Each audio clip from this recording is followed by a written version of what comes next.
Am I the a-hole for not getting rid of my pets so my pregnant friend could stay with me? I, female 32, have 4 rescue pigeons that cannot be released because of health reasons, like can't fly. They're happy birds and have a good life. I live alone in an inherited house, and half of the top floor is converted into a big pigeon room where they have all their stuff. They're trained to potty in specific places, but can roam around the house except the kitchen. They have their sleep places in the big room and are locked there at night for their safety. My friend female 32 Chantel, though we're not really friends anymore. We were a long time ago. Now we just kind of know each other as our lives move down in totally opposite direction. Has currently 2 kids and is 5 months pregnant with her 3rd. Her partner was locked up a few months back, and she is about to be evicted because she hasn't paid rent in 12 months. One day out of the blue, she knocked on my door and started chatting. She told me everything and asked if it would be possible for me to let her move in and she'd pay rent. I refused, saying that I don't have the room for her and the kids. She told me I could get rid of my birds and they could take the room upstairs. I said that absolutely not, and unfortunately I won't be able to help her. She freaked out, told me I was a selfish a-hole, that I care about doing more for animals than humans, and a lot of other nasty things. I kicked her out. I rarely go on Facebook. I have my old one from uni, but I rarely go. And not even 24 hours after I kicked Chantel out, my other friend messaged me to log in to see what's happening, and Chantel was lagging me off everywhere, posting nasty things, and her friends joined her and it was so very nasty. I do feel bad though, and I wonder if they're right. Perhaps I am the a-hole here. Should I have let her stay with me?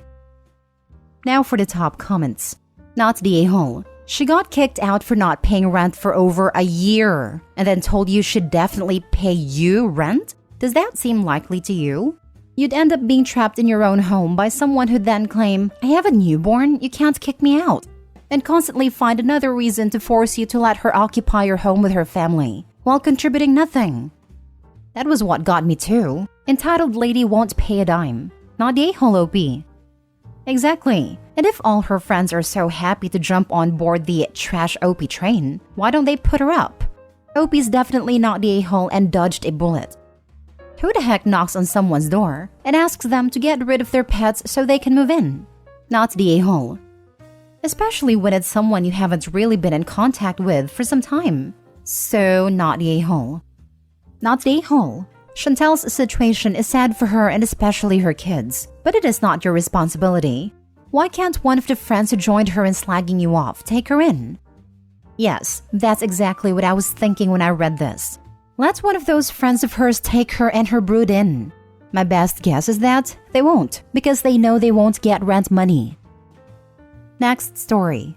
Am I the a-hole for laughing in my friend's face because he said I'm financially abusing my boyfriend? My boyfriend, Matt, and I have been together for about 10 months now, and he moved in with me about 4 or 5 months ago. I own my flat, and I have a somewhat well-paying job. Matt just went back to school part-time while working a lower-paying job. He pays for half the food/utilities/dates. I like to travel a lot, but Matt can't really afford it, so I mostly go with my friends. But he came with us for a little winter holiday after Christmas. After we got back, one of my friends, David, who was with us too, came to me saying he wants to talk to me about Matt. David told me that he observed Matt during our vacation, and what I was doing to him really wasn't okay. He saw that Matt was struggling to pay for things, often checking if he had enough money. David eventually said that it's wrong of me to expect Matt to pay for half of everything since I make so much more than him, and a fair thing would be to divide things based on our income percentages. Like, I pay for 70% of the things and Matt only pays 30% instead of 50-50. David told me that I'm not allowing Matt to save any money of his own, trapping him in our relationship, since Matt couldn't afford to live alone, and that's financially abusive. I just laughed at David's face. This is one of the most ridiculous things I've ever heard. I didn't really try to refute anything he was saying because none of it made any sense. David got really offended, /angry/disappointed, or I don't know what. It was kind of hard to read, and he said he expected better of me. That he came to me with a genuine concern wanting to be helpful, and he didn't expect my immature reaction to it. It has been a couple days since this, and I still can't wrap my head around it. I'm thinking maybe I should apologize to David for laughing at him, as he really did look concerned. But what the heck was he even thinking about? Am I the a-hole? Edit. I did make one point to David after laughing, which was that Matt lives with me for free. I only ask for half the utilities, which is less than 50 euros a month. I, on the other hand, have a pretty big mortgage. To this, David said that Matt lived with his parents before without having to pay rent, so that's irrelevant, and I felt like there wasn't much more to be said. Info: whose idea was it to move in together after only dating 5 months? Both of ours. He lived with his parents and it was a bit too far away. Was he living there free? He chose to be in a situation where he would be struggling for money? He pretty much had the same arrangement he has with me. No rent, but contributed to the utilities and paid for his own food. What? You aren't married with him, so you're not liable to financially support him. He's not even paying rent. He's an adult that made a big boy decision to move out of his parents. Now, if he's paying more than he can afford, then accept that he can't afford this lifestyle and needs to move back home. The financial abuse accusation was beyond unreasonable, not the a-hole. If someone accused me of financially mistreating my 10-month-old relationship boyfriend who lived in my house rent-free, I would laugh, purely from the confusion and ridiculousness of it all, which I'm assuming is what Opie did. The offense for laughing is way lighter than this incredibly out-of-pocket accusation. And this. To this, David said that Matt lived with his parents before without having to pay rent, so that's irrelevant. It's utter hogwash. Opie is not Matt's mother. If he couldn't save money living with his parents for free, it's not Opie's fault he's not saving money living with her for free. Not the a-hole. Sounds like Matt gets to choose his discretionary spending after he pays his way in food, utilities, etc. Like the cost of living. You're not forcing him to travel with you or to do any of the other things that you do. You don't control his money or his accounts or his time. If he wasn't living with you, he'd probably be in a worse position. He's currently living rent-free. That's the sacrifice you make when you cut back hours to go back to study. Again, his decision. David is showing his entitlement and inserting himself where he has absolutely no right or relevance. He needs to get over himself. And in such a new relationship, I personally think it would be inappropriate for Opie to be subsidizing boyfriend's decision to study anyway. That would be a red flaggy on his side, expecting a partner of less than a year to support him through study. Next story. Am I the a-hole for shouting at my roommate's girlfriend? Quick backstory. Me and Danielle have been best friends ever since we moved into an apartment in our freshman year. But I've noticed he's afraid to speak up to his girlfriend. My roommate Danielle's girlfriend, Sarah, recently moved in with us. Although I agreed to it as long as she contributed to the apartment, she hasn't done anything to help out. She doesn't offer to cook, clean, or do the laundry. One day when Sarah had no work, I asked her to do the laundry and wash the dishes before I went to pick up dinner, and she said no. When I asked her why, she said I hadn't told her to do it. Danielle was present and said the issue was between Sarah and me, but I let it go. I bust my butt at work, and all I want are 2 things to be done. That's all.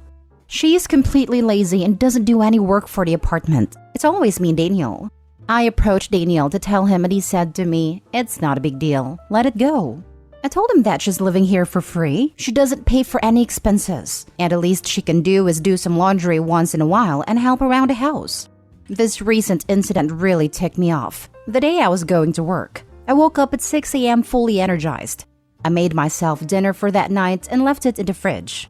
Out of nowhere, I heard Sarah say, "I'm going to the grocery store. Do you need anything?" Internally, I was happy, thinking that she had finally changed as a person and realized what she was doing was wrong. I said, "Yeah, I really need shampoo for tonight. We have none left." She said, "Yeah, can I please have some money?" I gave her $20 and went about my day, and she said she would give me the change later that night. I was happy for the entire day. But then when I got home, I saw her watching TV all alone as Daniel had to work late. I quickly took off my clothes and headed to the shower. I realized there was no shampoo. I called for Sarah and asked her, "Where's the shampoo?" I noticed her nails were not painted when I left, but when I came back they were red. I checked the receipt that I found in the trash and saw that she had bought nail polish and some other stuff. I asked her why, and she simply said, "I forgot. Sorry." You know what? I let it go. After showering with watered-down shampoo, I opened the fridge to see that my meal was half-eaten. Sarah said she ate half my food because it was a lot. I lost my cool completely after. I told her, "You're living here for free. You eat for free. You don't do anything for this apartment. You don't clean, you don't cook, you don't do laundry. You leave dirty clothes on the floor everywhere. And you don't buy groceries. What can you do?" This has been happening for 2 months straight. I'm sorry, but I just can't take it anymore. I bust my butt waking up at 6 a.m. to make dinner, just to realize it's half eaten. What's the point? Afterwards, Sarah and I exchanged some pretty nasty words. It didn't end well, and I don't know what to do anymore. Now for the comments. So not the a-hole. Seriously, you need to have a house meeting. You need to let Daniel and Sarah know that if things don't change, you can't see yourself living there much longer. This is only going to get worse before it gets better. If something isn't said/done now. Info, you gave her $20 to buy shampoo. She didn't buy shampoo. Did you get your $20 back? Because if you didn't, she just stole your $20 for herself. But also, she shouldn't be doing his laundry. She should be doing her own laundry, but roommates shouldn't be expected to do each other's laundry. That's way over the top in my opinion, and not reasonable. She lives rent-free. That is part of the payment for a roof over the head. Sounds like you need to tell her to leave. If she's not on the lease, it should be easy. And since Daniel is not doing anything to help the situation, I would let your apartment management know your roommate has been letting someone stay with you for 2 months. Since most apartments have policies that you cannot have long-term tenants stay without being added to a lease. Absolutely not the a-hole. First, she should not have come to stay there for free. That was the first issue. But it's kind of between her and her boyfriend how they split the rent. Second, if you and Dan are sharing chores, they needed to be rescheduled. If not, Dan picks up all sort of chores. Third and not least, eating someone's food, no matter how you're related to them, is always a huge a-hole move. I will definitely talk with Danielle to rearrange the house rules. If he and her refuse, then it's you or them out. Depends in which name is the lease. Last story. Am I the a-hole for refusing to take my sister-in-law on a romantic getaway? My female 28 have been friends with Brittany, female 28, since we were about 5 or 6, and we are very close to this day.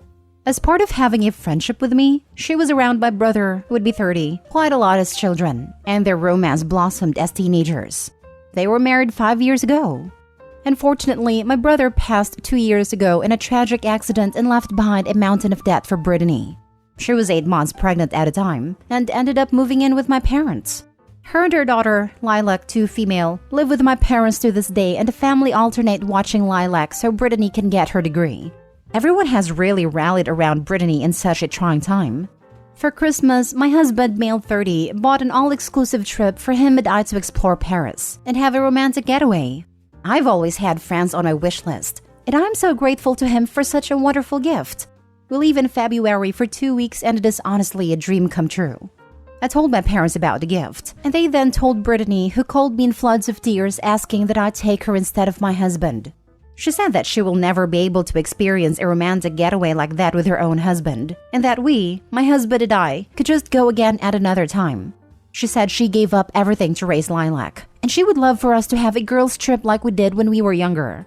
I told Brittany that that was not possible. This was a gift from my husband to me, and I fully expected to have a romantic getaway with him. Brittany told me that I was punishing her for being a widow, and that it wasn't fair I would have a love affair in Paris, while she cried at my brother's grave. My husband thinks she's trying to make me feel guilty, but said he would step out of the trip if I would like to take Brittany.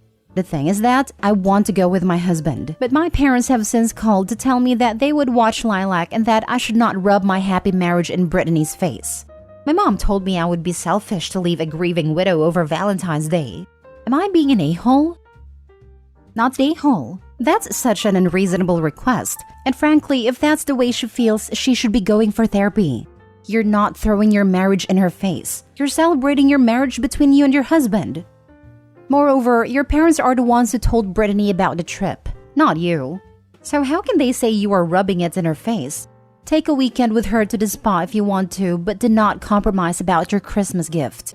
And to be honest, the fact she said you are punishing her for being a widow by going to Paris with her husband makes me think she is highly manipulative and or she needs therapy rather than a trip. So perhaps you and your parents could pay for a therapy if you can afford it.